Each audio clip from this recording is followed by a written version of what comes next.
penyakit-penyakit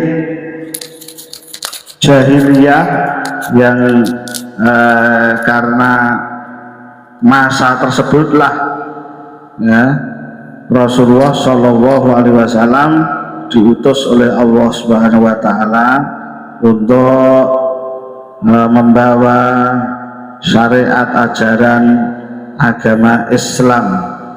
Jadi apa namanya, penyakit-penyakit jahiliyah ini memang merupakan puncak dari penyimpangan manusia, puncak dari penyimpangan akidah dan akhlak ya dari manusia ya, yang sudah mencapai titik titik nadir, sehingga saat itulah perlu diutus seorang nabi dan rasul yang baru.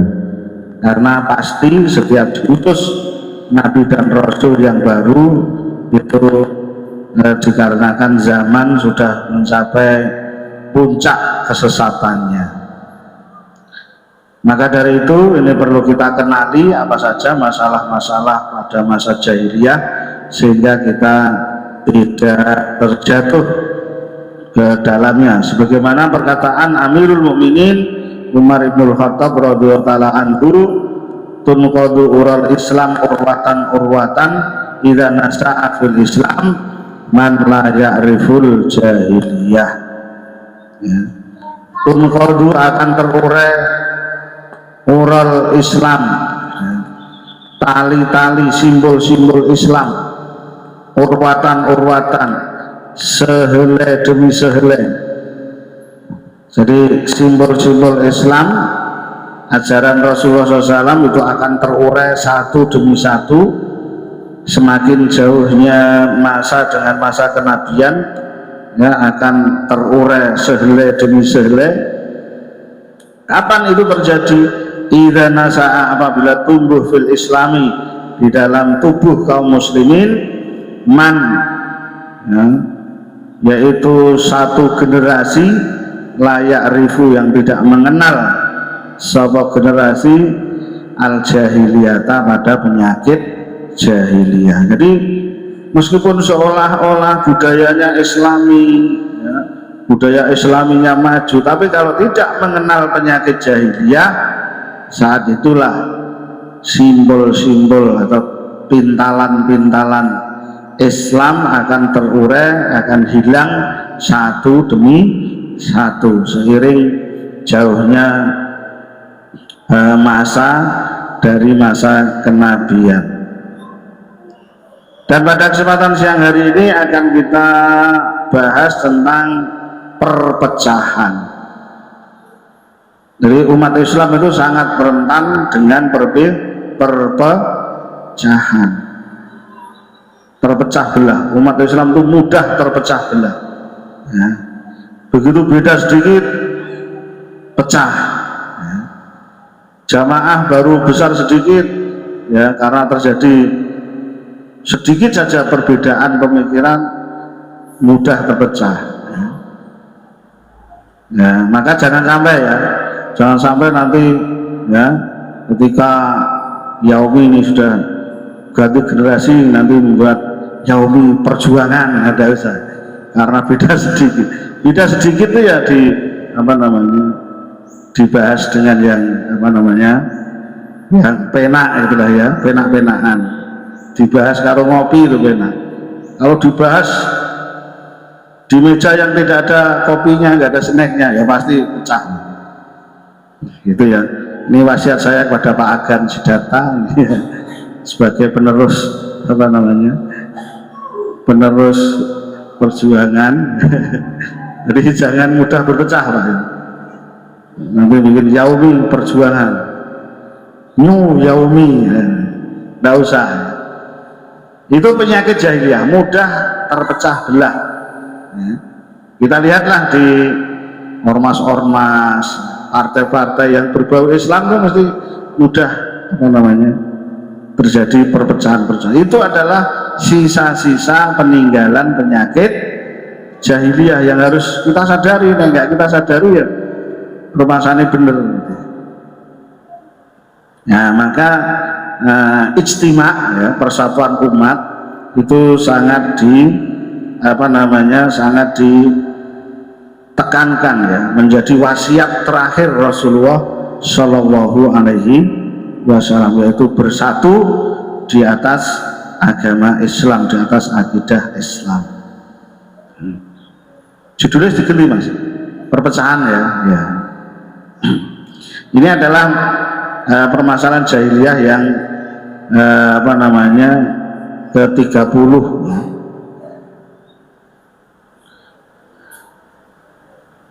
Wahya, adapun perpecahan itu min ajaibi ayatillahi, termasuk keajaiban ayat-ayat Allah Subhanahu wa taala.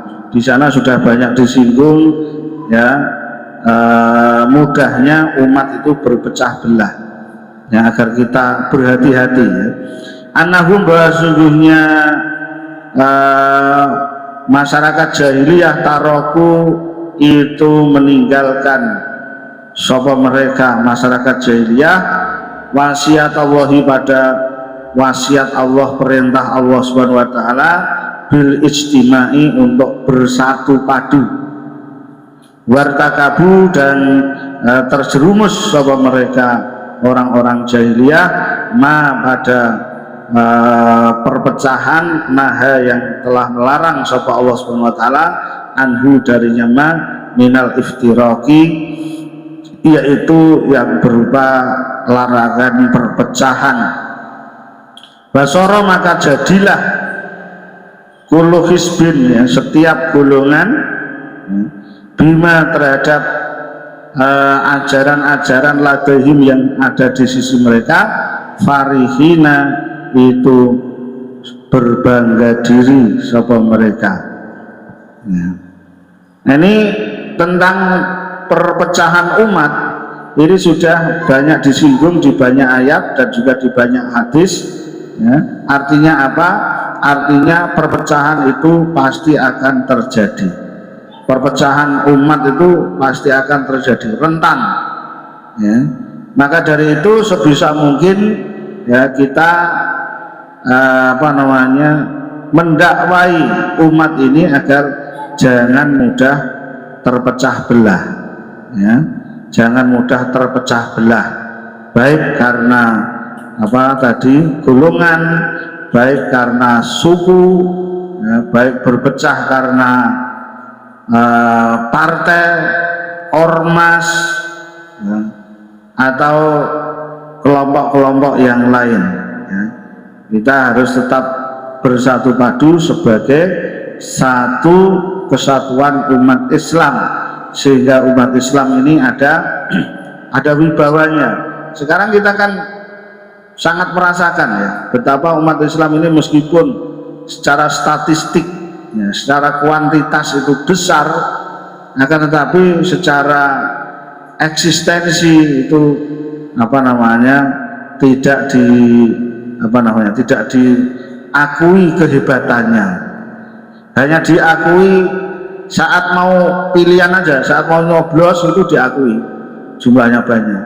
Tetapi ketika sudah yang dicoblos tadi sudah memperoleh apa yang dia inginkan, ya, umat Islam sudah nggak diperhitungkan lagi.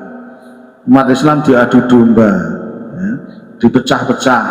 Ini umat Islam kadrun, ini umat Islam sumbu pendek, ini umat Islam moderat, ini umat Islam apalagi, dan lain sebagainya, ya, dipecah-pecah. Kita itu dipecah-pecah oleh istilah-istilah para musuh-musuh Islam itu. Meskipun kadang yang mengucapkan juga orang Islam itu sendiri. Ini umat Islam Wahabi, ini umat Islam tradisionalis, ya. Ini umat Islam jihadi, dan lain sebagainya. Karena ya itu tadi, karena memang kondisi umat Islam sendiri mudah sekali dipecah belah. Ini merupakan ujian bagi umat Islam.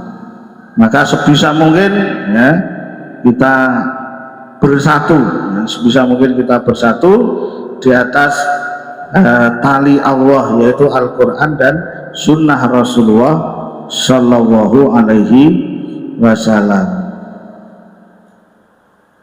Anahum basungguhnya manusia, ya, orang-orang jahiliyah, lama taraku ketika meninggalkan sapa mereka al-istima'a pada persatuan ala kitabillahi berdasarkan atas kitab Allah wa sunnati rasulihi dan di atas sunnah Rasulullah SAW wa syar'ihi dan bersatu di atas syariat Allah Subhanahu wa taala al-munazzali yang diturunkan ala rasuli kepada para rasul, waqtisami bihi dan bersatu di dalam berpegang teguh kepada kitab sunnah dan syariat tersebut, ya, ibtala maka menguji hum pada mereka manusia Allahu Allah bitafarruki dengan perpecahan, watasattuti dan percekcokan, watanahuri dan perselisihan, wal farhi dan kesombongan, bima terhadap ajaran-ajaran hum yang adapun mereka alaihi itu di atasnya minal batili dari kebatilan. Ketika umat Islam meninggalkan persatuan, ya, ketika umat Islam berpecah belah, ya, tidak mau bersatu di atas Al-Quran, Sunnah dan syariat yang dibawa oleh Rasulullah SAW, tidak mau berpegang teguh kepadanya, maka Allah menurunkan bencana atau cobaan. Cobaannya itu adalah berupa perpecahan, percekcokan, perselisihan dan kebanggaan atas organisasi masing-masing, atas kelompok masing-masing, ya. Ya, kalau yang dibanggakan itu Quran Sunnah masih mending, tetapi biasanya yang dibanggakan adalah kebatilan, kebatilan yang dibangga-banggakan. Wahadihi adapun hal ini, ya, ukubatun itu adalah hukuman lahum bagi mereka manusia. Di anal insan karena manusia idza farroha apabila berbangga diri sapa insan bil batili dengan kebatilan, fa innahu maka sesungguhnya insan layat rukuhu itu tidak akan meninggalkannya. Jadi manusia, ya, sekelompok manusia atau golongan atau organisasi, ya, yang di dalam organisasi tersebut ada kebatilan, kalau sekarang ya visi dan misi yang berlawanan dengan Al-Quran, semangat Al-Quran dan Sunnah, pasti mereka tidak akan meninggalkannya, karena ini adalah kebanggaan, ya, kebanggaan. Kalau itu menjadi kebanggaan, ya tidak akan ditinggalkan, pasti akan dijadikan jalan hidup. Nah, karena ini sudah terlanjur menjadi visi dan misi. Ini termasuk hukuman dari Allah Subhanahu wa taala atas maksiat yang dilakukan, yaitu berupa perpecahan.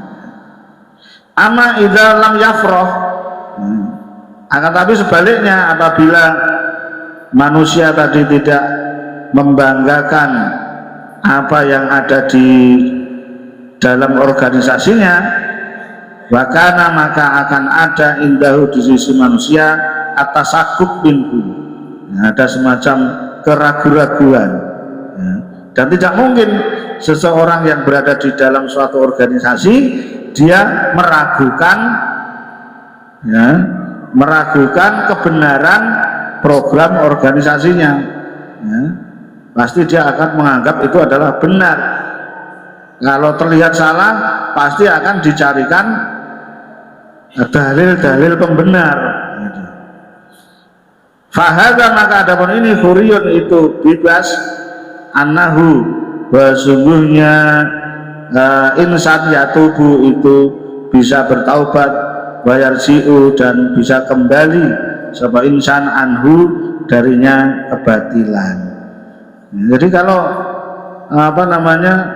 orang terlanjur masuk ke dalam sebuah organisasi atau golongan, itu pasti meyakini apa yang ada di dalam organisasi tersebut, ya, itu adalah sebuah kebenaran.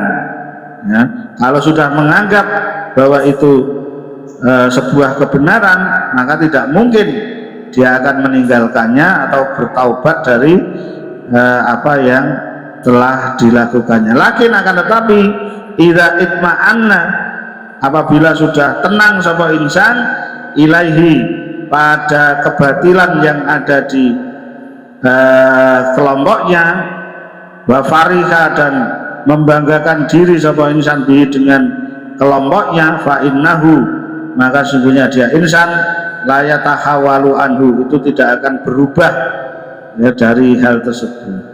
Wa hadhihi, adapun inilah uqubatun, itu hukuman minallahi dari Allah Subhanahu wa taala, ya, di anna barang karena sesungguhnya man seseorang taroka yang meninggalkan sapaman al-haqqa pada kebenaran, ya, yubtali maka akan diuji sapaman bil batili dengan kebatilan. Nah, inilah Bapak Ibu sekalian, saudara-saudara yang berbahagia, ya. Jadi kalau seseorang itu sudah meninggalkan kebenaran, orang sudah terlanjur jauh dari kebenaran, maka dia akan diuji dengan kebatilan. Dia lari dari kebenaran, pasti dia akan menuju kepada kebatilan lawannya, kebatilan lawannya, ya. Barang siapa yang tidak mau bersatu padu, pasti akan mendapatkan azab berupa suka berpecah belah. Nah, ini yang yang harus harus diperhatikan, ya. Makanya Rasulullah SAW sangat menganjurkan yang namanya bersatu padu, ya. Bersatu padu itu bisa dilihat kalau sedang sholat berjamaah, ya. Orang kalau sholat berjamaah suka merapat dengan jamaah yang lain, itu berarti orang yang menghendaki persatuan, Tapi orang kalau sholat, coba dilihat, orang kalau sholat tidak mau rapat dengan temannya, ya, atau suka menyendiri di pojok, ya, menjauh dari jamaah yang lain, itu pertanda bahwa orang itu tidak suka bersatu padu, ya. Orang itu suka berpecah belah. Maka Nabi bersabda, sawu sufakum, ya, rapatkan barisan kalian, au tafsalu qulubakum, atau hati-hati kalian akan terpecah belah, ya.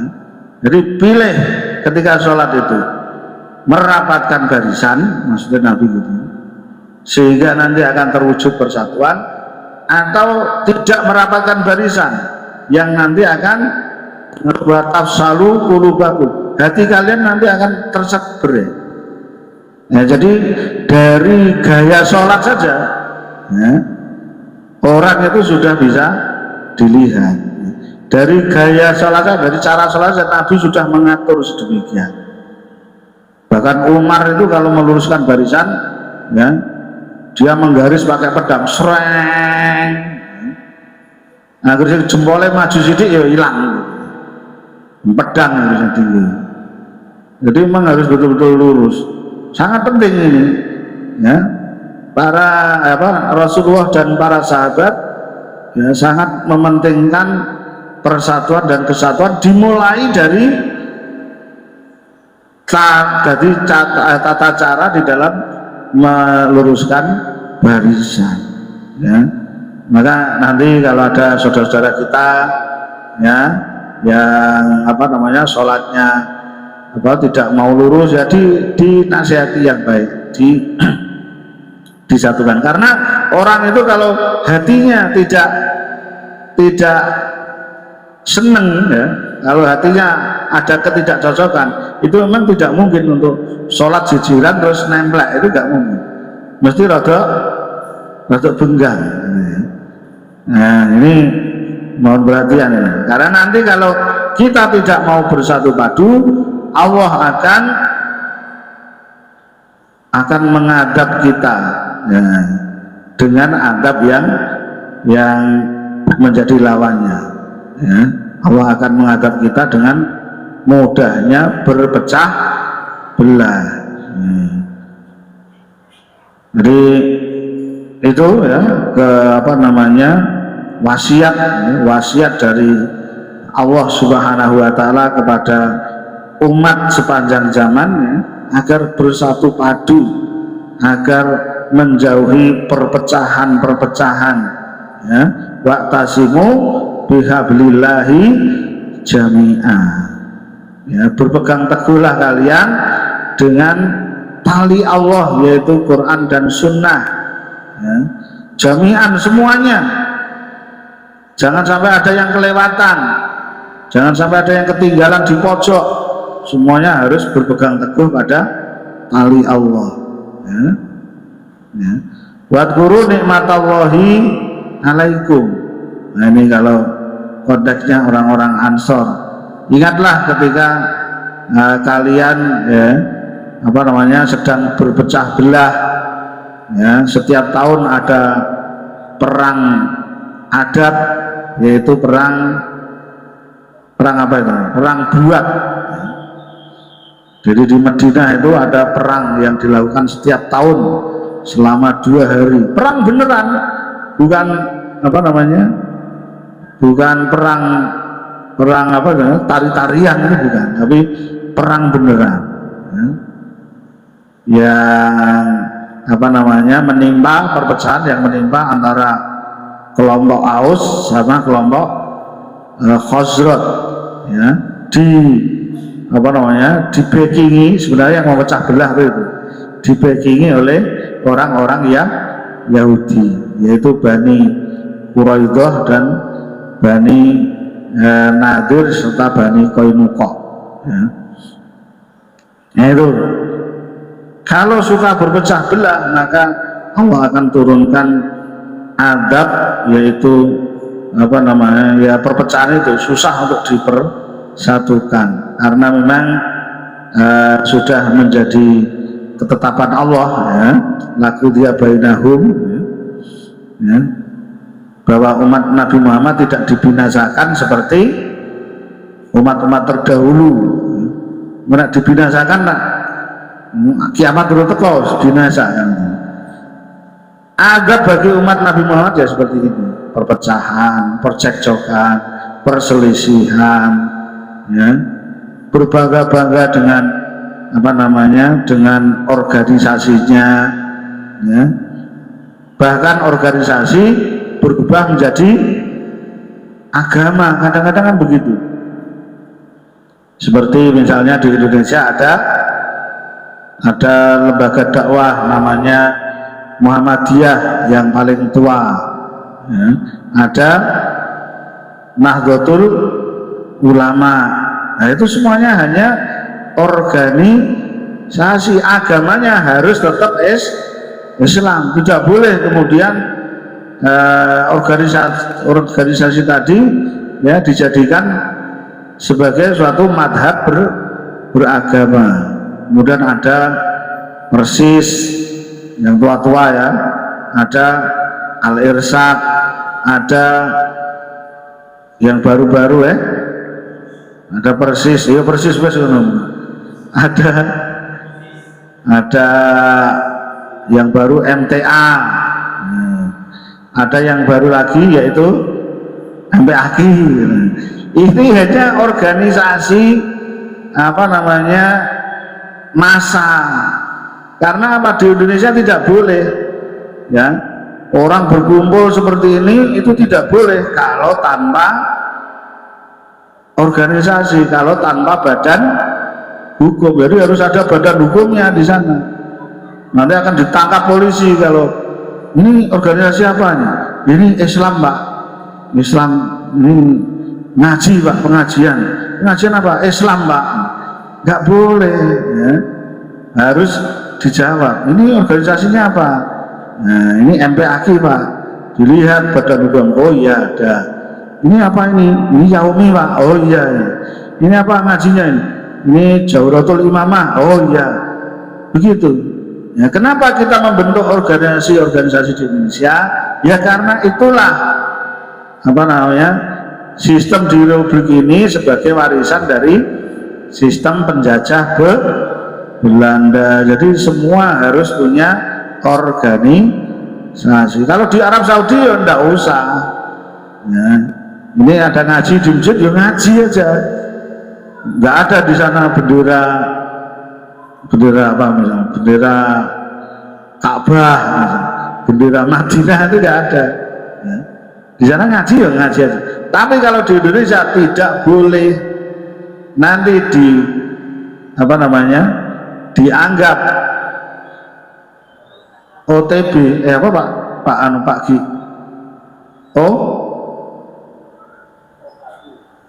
OKB apa orang kaya baru, organisasi tanpa bentuk. Nah, ada kan, itu ada undang-undangnya. Jadi orang ngumpul ngaji itu di Indonesia harus ada badan hukumnya. Kalau tidak ada badan hukumnya disebut OTB, itu dihukum nanti. Nah seandainya nggak ada aturan itu ya, ini nama Yaumi dihapus saya, nama Yaumi, nama MPAKI dihapus saya, sudah ngaji kayak yang Arab. Tapi karena undang-undangnya berbunyi begitu ya, maka harus ada organisasinya. Sehingga jangan jadikan organisasi-organisasi tersebut sebagai pemecah belah umat. Umat harus tetap bersatu. Tidak boleh nanti ini kelompok ngaji Yaumi, botokan yang jadi rantok ojo kowe kelompok masjid Yaumi. Demikian juga ini kelompok JI, tekan yang kene orang tuh awang JI, kowe wong ora wong Yaumi. Tidak boleh seperti itu ya. Kalau seandainya boleh tanpa nama ya, maka kita apa namanya, mengadakan pengajian tanpa embel-embel itu gambar Pak Luri MPAKI, tidak begitu, Yaumi ya, ngaji gitu aja. Tapi karena memang aturannya seperti itu, sekelompok orang yang mengadakan aktivitas itu harus ada nama organisasinya. Bagi pemerintah untuk apa? Untuk pengawasan, untuk kemaslahatan umat ya. Itu ketika umat ini tidak mau bersatu padu ya, maka dia akan mendapatkan adab berupa mudah berpecah belah ya. Mudah berpecah belah di antara umat yang satu dengan umat yang lain.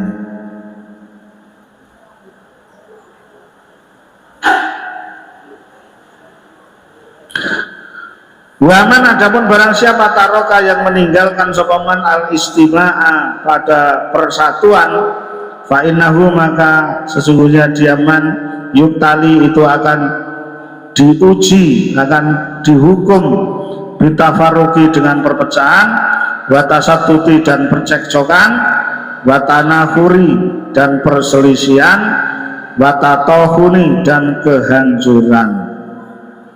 Fama tajidu, maka selagi menemukan sapa anda unasan pada manusia-manusia muhtalifina hale berpecah belah sapa mereka, fima diantara apa saja, bainahum diantara mereka, min umurid dini dari urusan dunia, min umurid dini dari urusan agama, wa dunia dan urusan dunia, illa ya, pastilah watajidu menumbuhkan sapa anda bainahum diantara mereka al adawati pada permusuhan-permusuhan, wal khazazati dan perselisihan-perselisihan, wal baghdai dan kebencian-kebencian, kan bisa jadi al-iktitala pada pembunuhan-pembunuhan fima banahum di antara mereka. Jadi apa namanya, selagi manusia itu suka berselisih ya, berpecah belah di antara mereka, baik karena urusan agama maupun urusan dunia. Urusan agama itu misalnya manhaj misalnya ya, tidak apa namanya, tidak cocok pada manhaj yang ditetapkan oleh ketuanya, misalnya tata cara berdakwah, model dakwah ya, misalnya yang sini pakai musik, yang sana tidak suka pakai musik. Nah, nanti bisa terpecah. Atau karena urusan dunia. Nah, urusan dunia ya urusan misalnya jabatan atau kedudukan. Loh, aku kawal apa namanya, ditempatkan di tempat yang apa namanya, di bagian yang tidak layak misalnya. Nah, itu bisa terjadi perpecahan di antara umat. Jadi satu organisasi itu bisa terpecah belah, bisa jadi karena urusan agama, bisa jadi karena urusan dunia. Apabila tidak terjadi kesepakatan ya, maka Allah akan menurunkan azab, yaitu perpecah belahan. Inilah penyakit ya, sisa-sisa dari penyakit jahiliyah.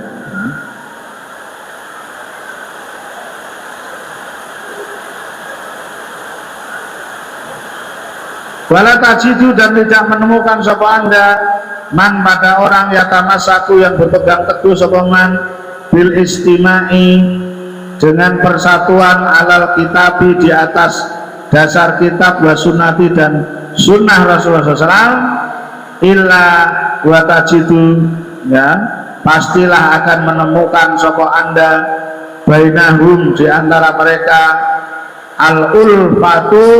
al-ulfata pada belas kasih ya, kelembutan, wal mahabbata dan kecintaan, watana soro dan saling menolong, wata'awana dan wata'awana dan saling bantu membantu, ka'annahum seolah-olah ada pun mereka jasadun itu tubuh wahidun yang satu. Fala ismata, maka tidak ada pertolongan dari Allah Subhanahu wa taala illa bil ijtimai, kecuali dengan persatuan dan kesatuan alal kitabi di atas dasar kitab, was sunnati dan atas dasar sunnah Rasulullah SAW. Walawih data, dan tidak ada persatuan illa kecuali bintiba'il kitabi wa sunnati, dengan cara mengikuti kitab dan sunnah. Wa ma ada dalika, dan di luar kitab dan sunnah tersebut, fa innahu, maka sesungguhnya dia ya, furqatun, itu perpecahan, wa adzabun dan bencana. Nah, sebaliknya Bapak Ibu sekalian, apabila di dalam sebuah golongan, di dalam sebuah kelompok ya, itu masing-masing dari anggotanya mengutamakan ya, persatuan dan kesatuan atas dasar Al-Quran dan sunnah Rasulullah SAW, pasti di dalam masyarakat tersebut akan ditemukan cinta kasih, kelembutan, saling menolong, saling membantu, seolah-olah mereka adalah satu tubuh. seolah-olah mereka adalah satu kesatuan tubuh, yang mana apabila satu bagian terasa sakit, dia pun akan merasakan sakit. Apabila satu bagian akan merasakan sedih, maka bagian yang lain pun akan merasakan kesedihan tersebut. Itu, dan tidak ada persatuan, tidak ada persatuan umat tersebut kecuali dengan satu ikatan. Ikatannya adalah ngaji Al-Quran dan ngaji sunnah Rasulullah Shallallahu Alaihi Wasallam. Kalau yang lain tidak bisa mempersatukan. Misalnya dalam satu organisasi ini ada satu kegiatan, yaitu misalnya sekolahan, mendirikan sekolahan, tidak menjamin ya kebersamaan di dalam menjalankan sekolahan tersebut, ya akan selalu langgeng di dalam persatuan. Dengan juga di organisasi tersebut misalnya ada lembaga keuangan BMT tidak bisa menjamin ya persatuan dan kesatuan antar individu di dalamnya. Yang bisa menjamin persatuan dan kesatuan dalam satu golongan itu adalah ikatan ngaji kitab dan ngaji sunnah Rasulullah Shallallahu Alaihi Wasallam. Selain itu, yang ada hanyalah perpecahan. Kita bisa melihat ya organisasi yang hanya mengusung sekolahan saja, ya setelah beberapa pergantian periode akan terpecah belah, ya. Demikian juga kita lihat ya lembaga keuangan Islam yang dimiliki oleh ormas Islam, ya kalau hanya mengedepankan lembaga keuangan tersebut, ya mungkin suatu saat bisa bisa besar, tapi setelah ganti beberapa periode pasti akan terpecah belah, perpecahan dan bencana. Tapi kalau dalam sebuah kelompok ikatannya adalah ikatan ngaji kitab dan ngaji sunnah Rasulullah SAW, pastilah akan bisa menjamin persatuan dan kesatuan. Terakhir, wasiat dari Rasulullah Shallallahu Alaihi Wasallam, bagaimana agar kita tidak berpecah belah. Di dalam sebuah hadis, ya, ini yang diriwayatkan oleh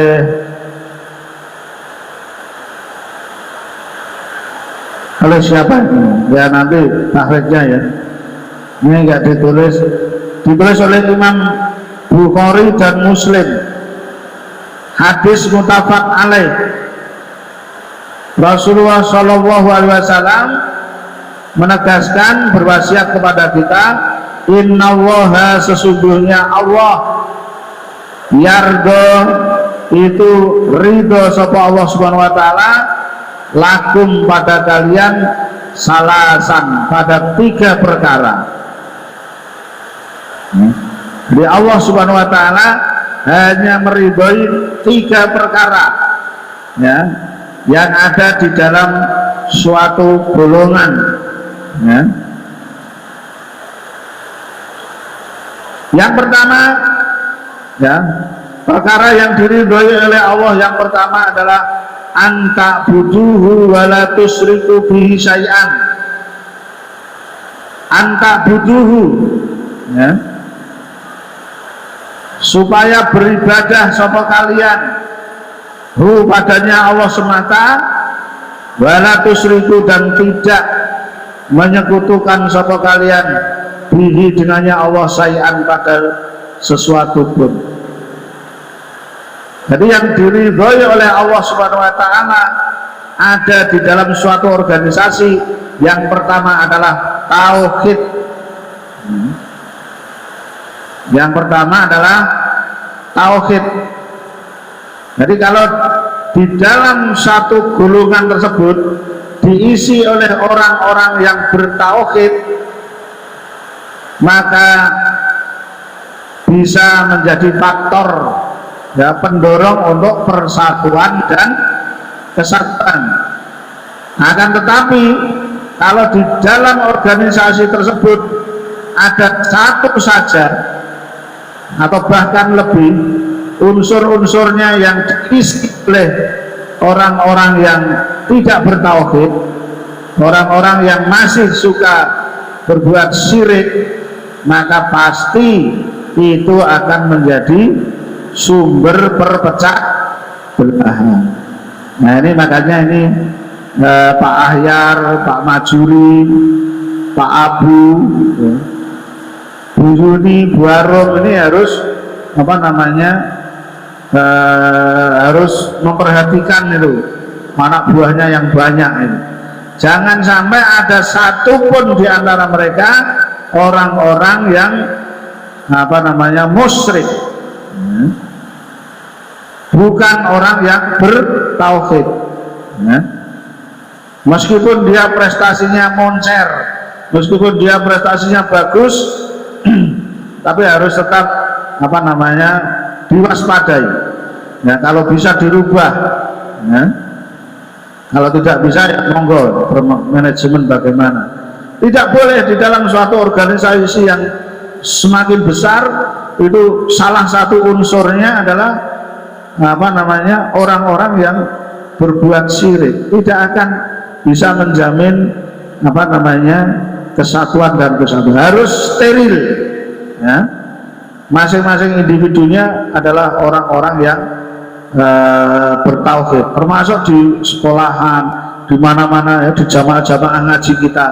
Kalau ada satu saja yang membawa apa namanya ideologi syirik, wah ini bahaya, ya. Ideologi syirik. Kalau berkaitan dengan sunnah, ada orang yang suka berbuat bid'ah, wah ini bahaya. Tidak bisa dipersatukan, tidak bisa menyatu antara tauhid dan syirik. Hati itu susah menyatu, tidak akan bisa menyatu hati yang sunnah sama hati yang bid'ah. Bagaimana tidak bisa bertemu antara al-haq dan batil. Wasiat kedua, wa anta tasimu bihablillahi jami'an wa la tafarraqu. Hendaknya individu-individu di dalam organisasi itu harus orang-orang yang berpegang teguh ya, pada Quran dan Sunnah melalui jalan kajian-kajian.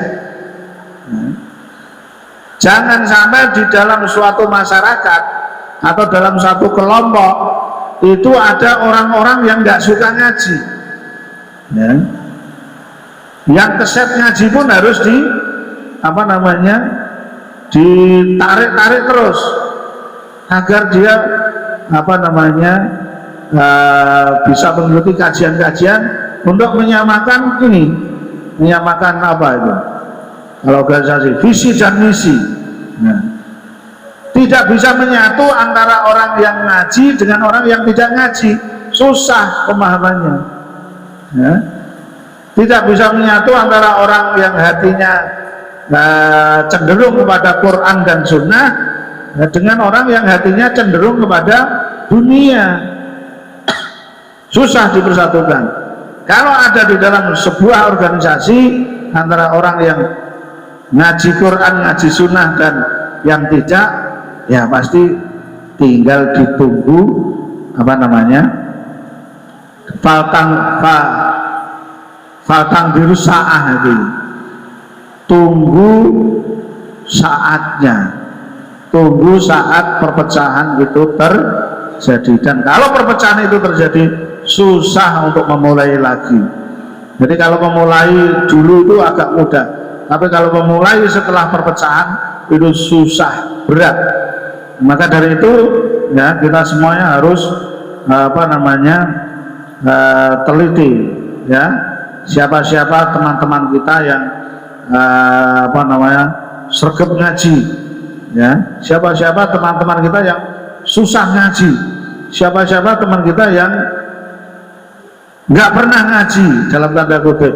Nah ini apa namanya sangat penting untuk menjaga persatuan dan kesatuan, karena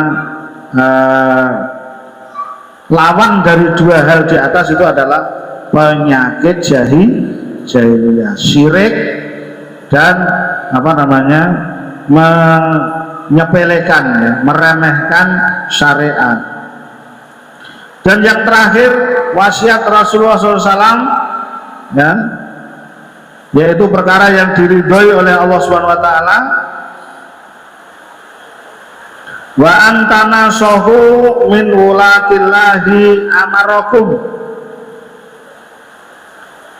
dan hendaknya kalian nasihat, ya, memberikan nasihat kepada para pemimpin-pemimpin kalian, memberikan nasihat kepada pemimpin di dalam syarah hadisnya itu adalah mentaati setiap peraturan-peraturan yang tidak bertentangan dengan syariat.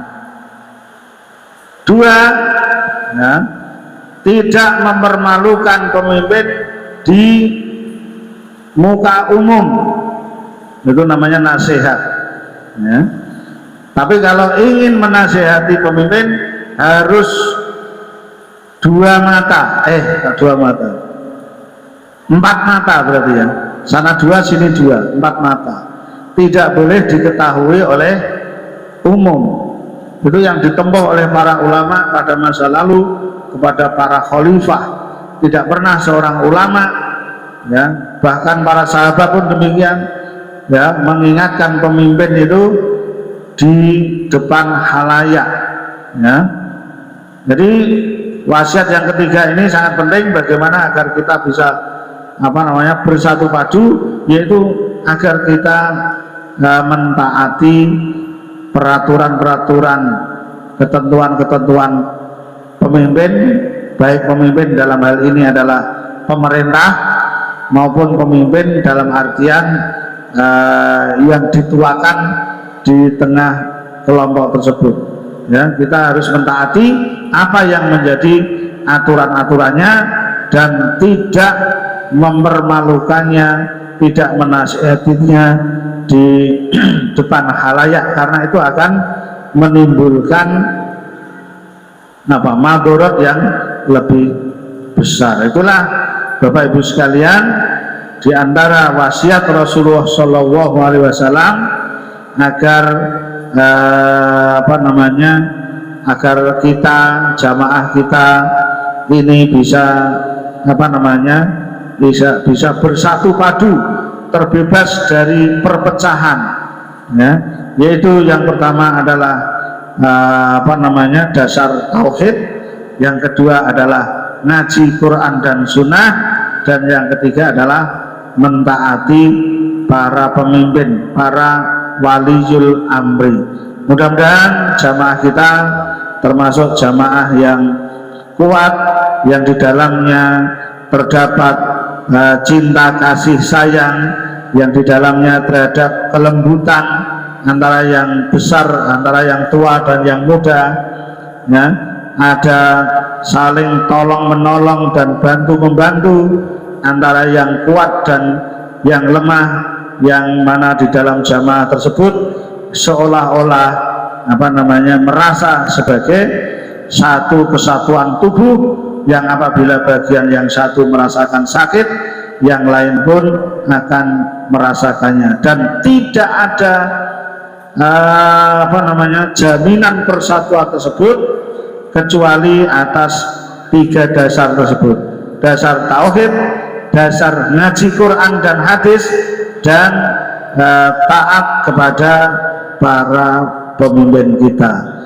Demikian, mudah-mudahan kita bisa membersihkan sisa-sisa penyakit jahiliyah, ya, yang ada di dalam hati kita dengan melaksanakan tiga wasiat tersebut. Wassalamualaikum warahmatullahi wabarakatuh. Waalaikumsalam warahmatullahi wabarakatuh. Jazakallah khairan katsiran.